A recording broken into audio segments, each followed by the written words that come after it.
Baik. Bismillahirrahmanirrahim. Assalamualaikum warahmatullahi wabarakatuh. Alhamdulillahi rabbil alamin. Wassalatu wassalamu ala asyrafil anbiya'i wal mursalin, nabiyina Muhammadin wa ala alihi wa sahbihi ajma'in. Ashhadu an la ilaha illallah wahdahu la syarikalah, wa ashhadu anna Muhammadan abduhu wa rasuluhu, amma ba'd.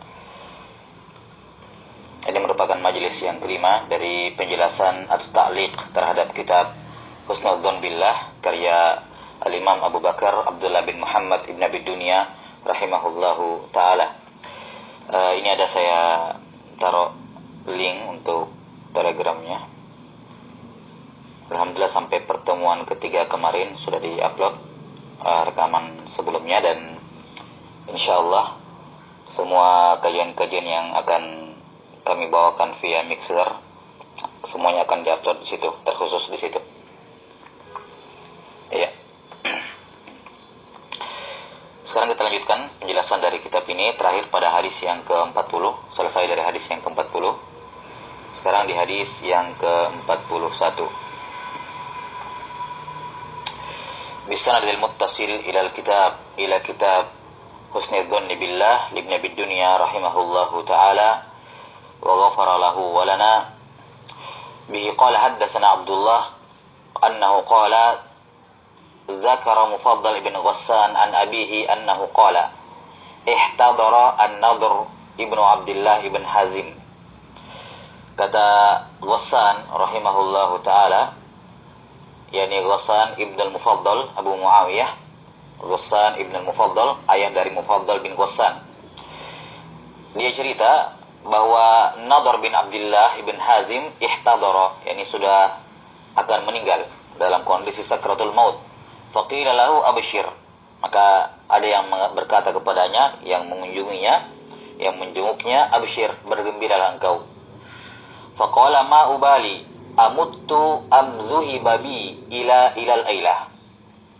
Kata beliau An-Nadhr rahimahullah ketika akan meninggal, saya tidak peduli apakah saya akan mati ataukah saya dibawa pergi menuju Ailah. Ailah ini salah satu tempat di Yaman, salah satu kota di Yaman. Jadi saya tidak terlalu peduli kemana saya pergi selama saya kembali kepada Allah Subhanahu wa ta'ala. Maksudnya saya mau dikuburkan di sini atau saya mau dikuburkan di Ailah, wallahi ma akhruju min sultani rabbi ila ghairihi. Demi Allah, saya tidak akan keluar, tidak akan keluar dari kekuasaan Tuhanku kepada selainnya. Saya tidak akan keluar dari kekuasaan Tuhanku kepada selainnya. Yani saya mati sekarang atau besok atau nanti saya dikuburkan di sini atau di Ailah, saya tidak akan keluar dari kekuasaan Tuhanku menuju kepada kekuasaan yang lain, kekuasaan selainnya. Wala naqalani rabbi min halin qattin ila halin illa kana ma naqalani ilaihi khaira mimma naqalani anhu. Kata beliau, dan tidaklah Tuhanku memindahkan aku dari satu kondisi kepada kondisi yang lain kecuali kondisi yang saya dipindahkan kepadanya itu lebih baik dibandingkan kondisi yang saya tinggalkan. Ya. Ini bentuk husnuzon kepada Allah Subhanahu wa ta'ala, bahwa apapun kondisi, bagaimanapun keadaan dia sekarang, perubahan kondisinya dan keadaannya yang mana itu tidak dia alami sebelumnya, berubah menjadi seperti sekarang, maka dia husnuzon bahwa itulah yang terbaik bagi dirinya. Kenapa? Karena Allah tidak pernah memindahkan seorang dari satu kondisi ke kondisi lain kecuali kondisi lain ini lebih baik dibandingkan kondisi sebelumnya. Ya. Dan ini husnuzon kepada Allah Subhanahu wa ta'ala yang dibangun di atas iman kepada takdir, dibangun di atas iman kepada al-qadar, bahwa semua takdir yang Allah tetapkan untuk saya, baik ataupun buruk, itu baik. Baik ataupun buruk, itu adalah kebaikan. Iya. Dan ini menunjukkan kepada kita bahwa ketika kita berpindah dari kondisi yang menurut kacamata manusia itu baik, kemudian berpindah kepada kondisi yang buruk, dari sehat menjadi sakit, dari kaya menjadi miskin, dari kuat menjadi lemah, dari kacamata manusia seakan-akan atau kelihatan itu berubah dari yang baik menjadi buruk. Iya. Namun dari sisi Allah Subhanahu wa ta'ala, dari kacamata orang yang bertauhid, dia memandang bahwa kondisi dia sekarang tetap lebih baik dibandingkan apa yang sebelumnya. Kenapa? Karena ini iman, dari konsekuensi iman kepada takdir. Dan di sini terdapat isyarat bahwa seorang tidak akan mungkin dia husnuzon kepada Allah Subhanahu wa taala kecuali kalau imannya kepada takdir benar. Karena itulah kaum Mu'tazilah, pengingkar qadar, ya, yang mengingkari qadar. Demikian pula Jabriyah, orang yang menetapkan qadar secara berlebihan dan menafikan usaha manusia, menafikan masyiah manusia, menafikan perbuatan manusia. Dan sebaliknya Mu'tazilah yang menafikan takdir Allah Subhanahu wa taala, mereka adalah orang yang paling buruk sangka kepada Allah Subhanahu wa taala.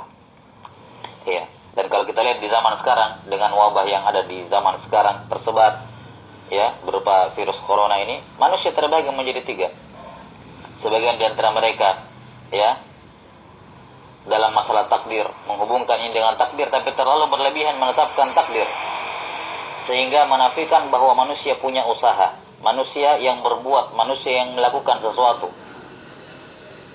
Walaupun semuanya, mereka menetapkan takdir secara berlebihan, lantas menafikan usaha manusia. Mereka ini adalah kaum Jabriyah. Kaum Jabriyah. Tidak perlu takut, ya, kita hanya boleh takut kepada Allah. Lakukan, ya, semuanya bebas, ya, jangan ikuti aturan, jangan ikuti saran, jangan ikuti arahan. Pokoknya kalau sudah ajal, ya ajal. Ini kaum Jabriyah.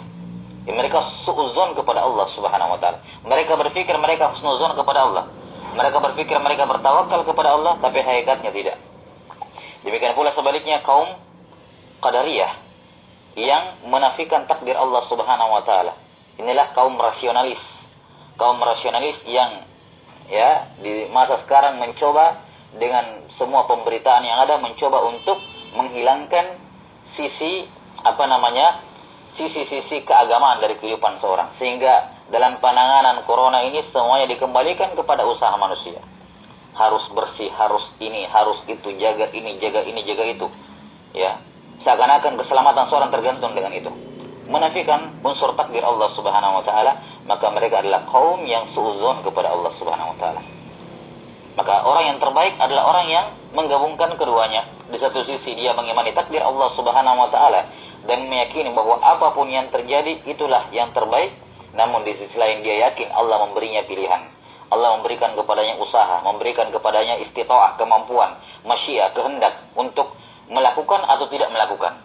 Ya, melakukan atau tidak melakukan, dia punya opsi untuk hal itu.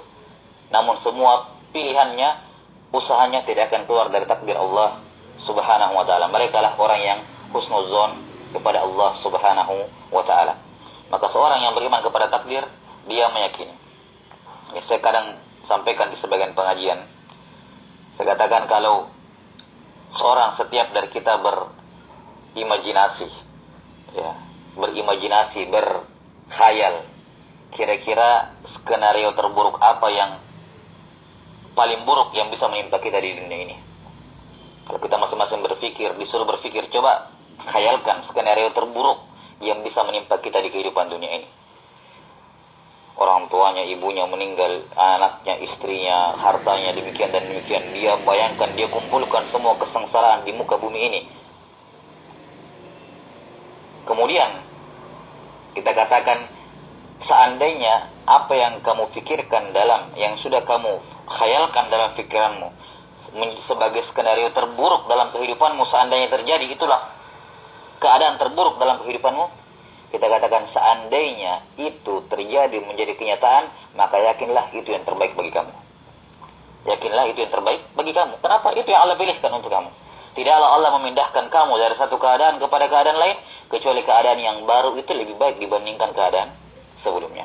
Maka husnuzon kepada Allah Subhanahu wa taala sangat terkait dengan iman kepada takdir Allah Subhanahu wa taala, meyakini bahwa apapun yang dia dapatkan itu sudah yang terbaik untuk dirinya.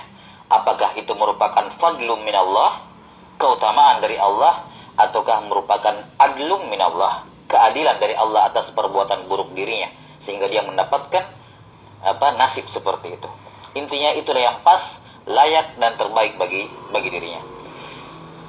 Kemudian kata beliau, bihi qala haddatsana Abdullah annahu qala zakara Muhammad ibn Husain annahu qala dzakara Abdullah bin Muhammad al-Qurashi annahu qala akhbarna Amr ibn Zubair annahu qala, kata Amr ibn Zubair rahimahullahu taala, mata Salamah ibn Abbad ibn Mansur. Salamah bin Abbad ibn Mansur meninggal.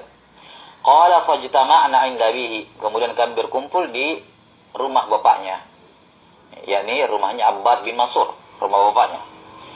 Qala wa hazina 'alaihi abuhu haznan syadida, kemudian ayahnya sangat bersedih dengan meninggalnya putranya ini Salamah. Faqala lahu ashabuhu, maka sahabatnya yang teman-temannya yang datang bertakziah ke rumahnya berkata, ya Aba Salamah, idza kunta, di sini nuskha idza ya, sebentar 42. Di sini ada perbedaan nuskha.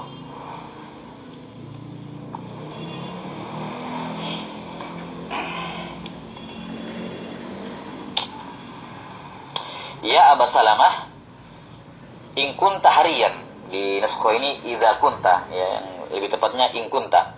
In kunta hariyan alla yadhhara minka hadzal jaza. Wahai Abu Salamah, sesungguhnya kamu itu tidak layak nampak darimu kesedihan semacam ini. Yani kamu orang soleh, kamu orang baik, tidak layaklah kamu menangis bersedih ya sebesar ini. Faqala inni wallahi ma ubki ala ulfihi wala ala firaqihi.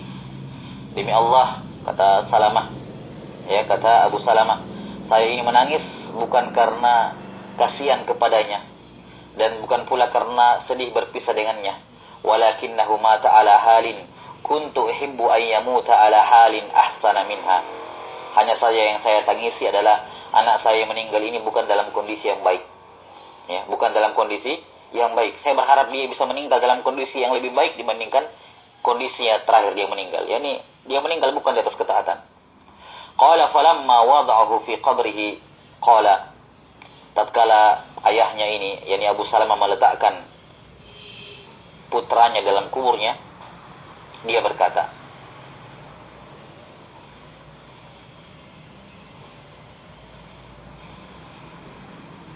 buffering semua, enggak kayaknya.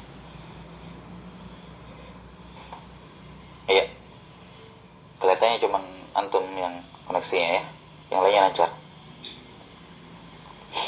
Iya, tatkala ayahnya meletakkan, Abu Salamah meletakkan putranya dalam kubur, qala ama wallahi ya bunai laqad sirta ila arhamir rahimin.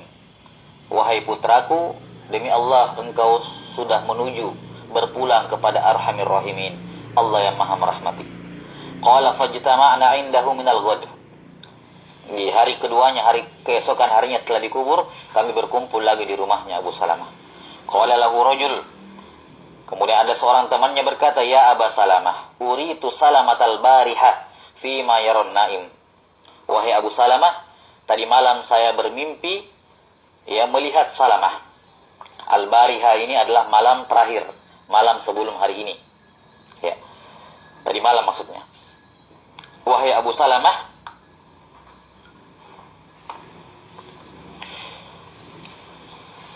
saya bermimpi melihat Salamah tadi malam. Faqultu lahu ma sana'tah. Maka saya, kata lelaki ini yang bermimpi ini, saya berkata kepada anakmu Salamah dalam mimpi saya ini, ma sana'tah, bagaimana keadaanmu? Qala ghafara li atau ghufira li. Saya pun berkata, Allah memaafkan saya. Allah memaafkan saya. Faqultu bimadza? Saya berkata, kenapa, apa alasannya kamu dimaafkan? Qala marartu bi muadzini ali fulanin yauma. Suatu hari aku pernah melewati muazzin dari ali fulan, wa huwa yashhadu an la ilaha illallah wa anna muhammadar rasulullah. Ketika dia sedang memandangkan asyhadu an la ilaha illallah, asyhadu an la ilaha illallah, asyhadu anna muhammadar rasulullah, asyhadu anna muhammadar rasulullah, fatashahadtu ma'ahu. Aku menjawab azannya dan saya ikut bersyahadat, ya, dengannya. Yani saya menjawab dua kalimat syahadat dengan dua kalimat syahadat. Faka'annahu khuffifa anhu haznuhu. Tatkala mendengarkan mimpi orang ini, maka Abu Salamah, ya, tampak darinya kesedihannya sudah agak berkurang, ya, karena tadinya dia sedih sekali karena anaknya meninggal dalam kondisi tidak baik. Namun ketika dia mendapatkan mimpi berupa busyra ini, kabar gembira seperti ini, ya, maka kesedihannya pun berkurang. Lihat di sini anak muda ini ya diampuni oleh Allah Subhanahu wa taala karena amalan kecil, yakni karena menjawab azan. Ya, menjawab azan. Nah, maka ini termasuk motivasi. Ya, terlepas kisah ini sahih atau tidak, ya, ini motivasi yang sangat besar. Kita bisa berharap husnuzon kepada Allah agar kita mendapatkan pahala yang sama, kita diampuni oleh Allah Subhanahu wa taala semua dosa kita karena kita menjawab azan dengan ikhlas. Karena itulah tidak selayaknya seorang muslim melalaikan menjawab azan ini. Ya, menjawab azan. Nah, dianjurkan dan disunnahkan untuk menjawab azan. Ya, disunnahkan untuk menjawab azan. Maka ini termasuk bentuk husnuzon kepada Allah Subhanahu wa taala dari pemuda ini, yakni dia mengamalkan menjawab azan dengan ikhlas kepada Allah Subhanahu wa taala, dan ternyata itu amalan yang menyebabkan dia diampuni oleh Allah Subhanahu wa taala. Karena itulah kata Rasulullah sallallahu alaihi wasallam, la tuhqiranna minal ma'ruf syai'a. Jangan pernah meremehkan kebaikan sekecil apapun, walau antalqa akhaka biwajhin talq. Walaupun kamu berjumpa dengan orang lain dengan wajah yang ceria. Perbanyak kebaikan, perbanyak amalan sekecil apapun, tidak peduli bagaimanapun kecilnya kebaikan tersebut, karena kita tidak tahu amalan mana yang akan menyelamatkan kita pada hari kiamat. Akan ada orang-orang pada hari kiamat yang selamat hanya karena seperti ini, masalah menjawab azan. Ada orang yang selamat dimasukkan surga oleh Allah Ta'ala bukan karena sholatnya, bukan karena puasanya, bukan karena zakat dan hajinya, tapi gara-gara menyingkirkan batu dari jalanan.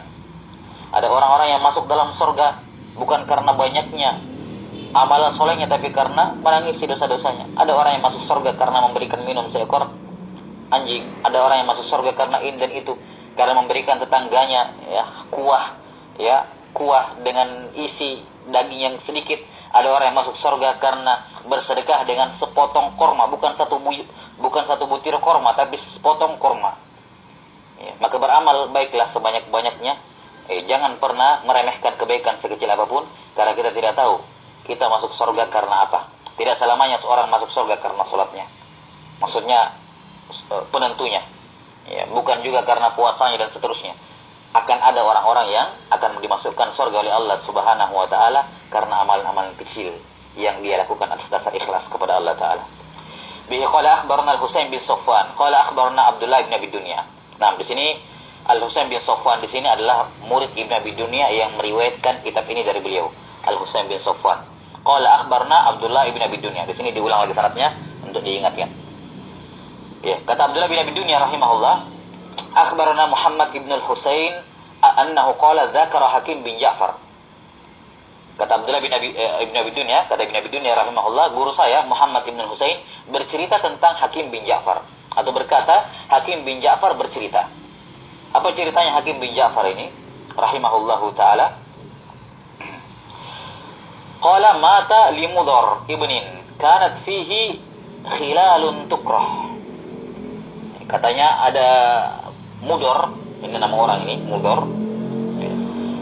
kehilangan atau wafat seorang putra, ya, kehilangan seorang putra ini, meninggal salah seorang anaknya, Ibnun li Mudhar ini, yang mana anaknya Mudhar ini yang meninggal kanat fihi khilalun tukrah, dia memiliki sifat-sifat yang dibenci, yang sifat-sifat tercela,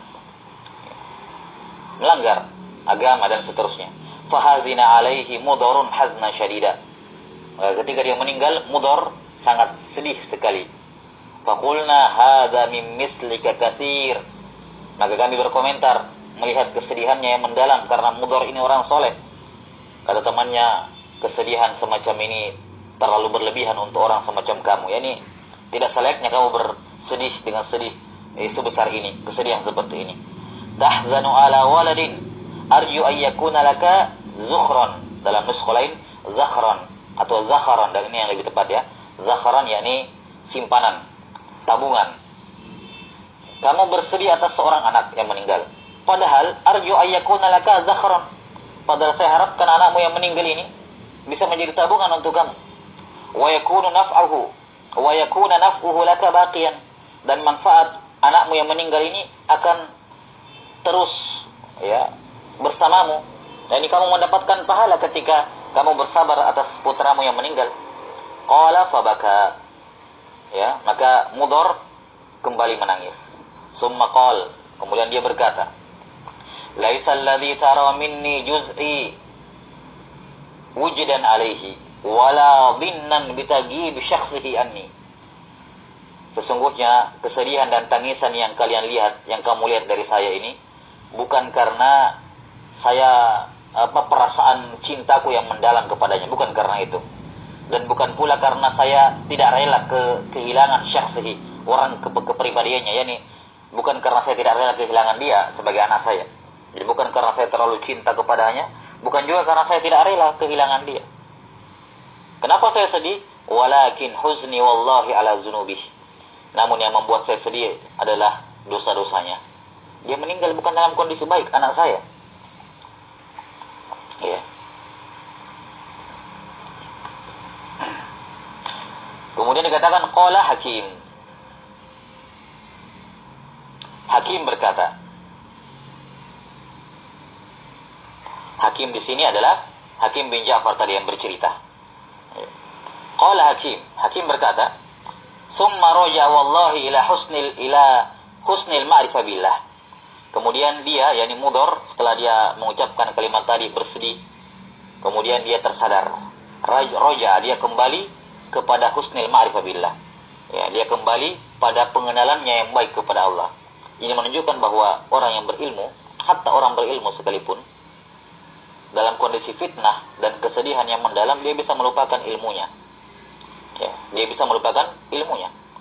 Dan ini salah satu momen di mana seorang talibul ilm, seorang alim, diuji akan keilmuannya. Seorang bisa mengetahui ilmunya dalam kondisi normal, dia masih mengingat.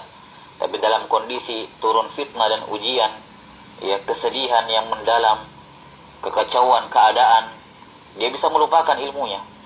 Maka seorang ilmu yang dia hafalkan saja bisa dia lupa, apalagi ilmu yang dia tidak hafal. Ya. Maka jangan dikatakan intinya ilmu itu pengamalan bukan hafalan. Oh, tidak demikian. Orang yang dihafal saja bisa dia lupa dalam kondisi fitnah, apalagi yang dia tidak hafal. Lihat Umar bin Khattab ketika Nabi SAW wafat, lupa akan ada ayat innaka mayyitun wa innahum mayyitun sampai dibacakan oleh Abu Bakar As-Siddiq. Barulah Umar mengatakan seakan-akan saya baru mendengar ayat ini, padahal sudah dihafal mati ayatnya. Tapi fitnah, namanya fitnah, kekacauan, kesedihan yang mendalam bisa membuat seorang lupa akan ilmunya. Maka wajib atas seorang penuntut ilmu di masa-masa fitnah seperti ini, masa-masa kekacauan seperti ini, ujian dari Allah Subhanahu wa taala, untuk sabar di atas ilmunya. Jangan dia berbicara kecuali dengan ilmu, dan hendaknya dia diam di atas ilmu. Jangan dia menampakkan kebodohannya. Ya. Jangan dia mau fitnah orang lain dengan kebodohannya. Dia jaga dirinya dengan ilmu dalam musibah atau kondisi semacam ini. Ya, hendaknya seorang muslim memanfaatkan waktunya dengan sebaik-baiknya untuk memperdalam ilmunya. Semakin kencang fitnah, semakin rajin seorang menuntut ilmu, semakin kembali seorang kepada ilmu. Masa fitnah adalah masa untuk beribadah, masa untuk menuntut ilmu, bukan masa untuk berbicara. Masa fitnah dan ujian semacam ini seperti yang kita alami sekarang, ya, dengan adanya wabah seperti ini adalah masa untuk menuntut ilmu dan masa untuk belajar, bukan masa berkomentar, masa berbicara, bukan masa untuk posting ini dan itu.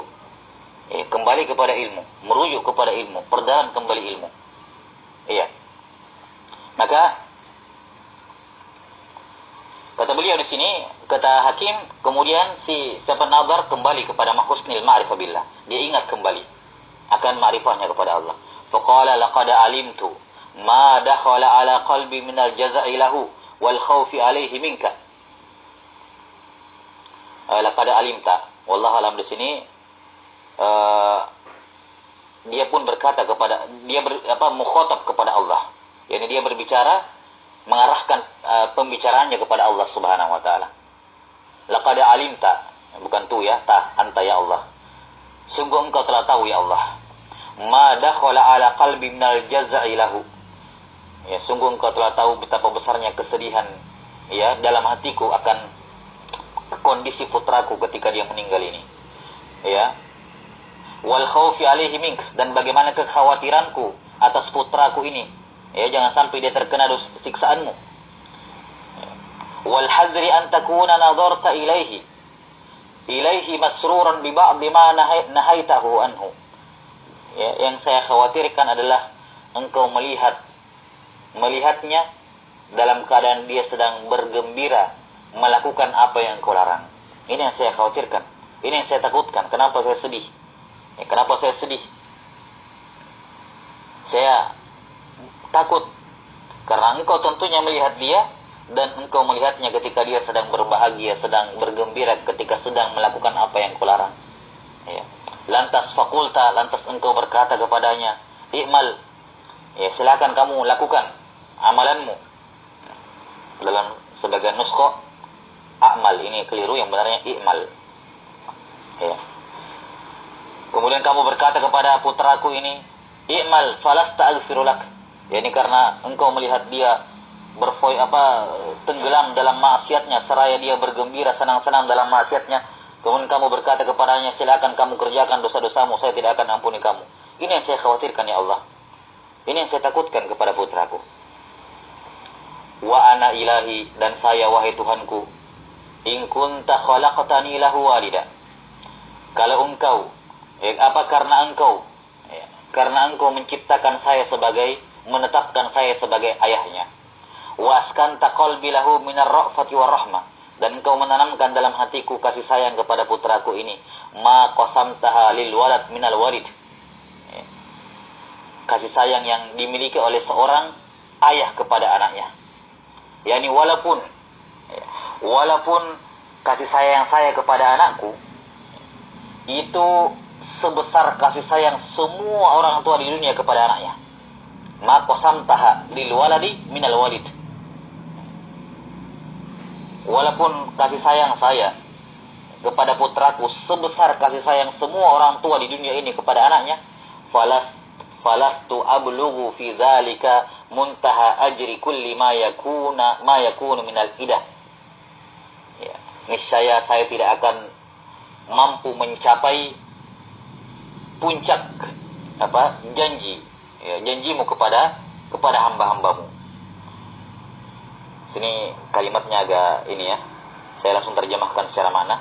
Muntaha ajri kulli ma yakunu min al-idah. Al-idah dari kata al-wa'du. Wa'du, wawunya dihilangkan, diganti ta marbutah, idatun. Idatun dari wa'dun. Min al-idah, yakni janji. Yakni janji Allah Subhanahu wa taala akan merahmati. Allah taala akan merahmati hamba-hambanya. Rahmati wasiat kulla syai'. Rahmatku melingkup segala sesuatu. Maka bagaimanapun besarnya kasih sayang saya kepada anakku ini, sebesar kumpulan kasih sayang semua orang tua di dunia kepada anaknya, tidak akan mencapai puncak janjimu kepada hambamu, yakni kasih sayang rahmatmu kepada mereka. Tidak akan sama. Wa ablaghi wa khaffa ma yakunu al-wazni min akhiri amali lahu fika, dan tidak akan mencapai harapanku yang terkecil kepadamu ya Allah, tentang anakku ini. Yani saya berharap dia tidak disiksa. Amali yani harapanku lahu, untuk putraku, fika, pada dirimu. Intinya pada kalimat ini, yani betapapun besarnya rahmatku, kasih sayangku kepada putraku, tidak akan sama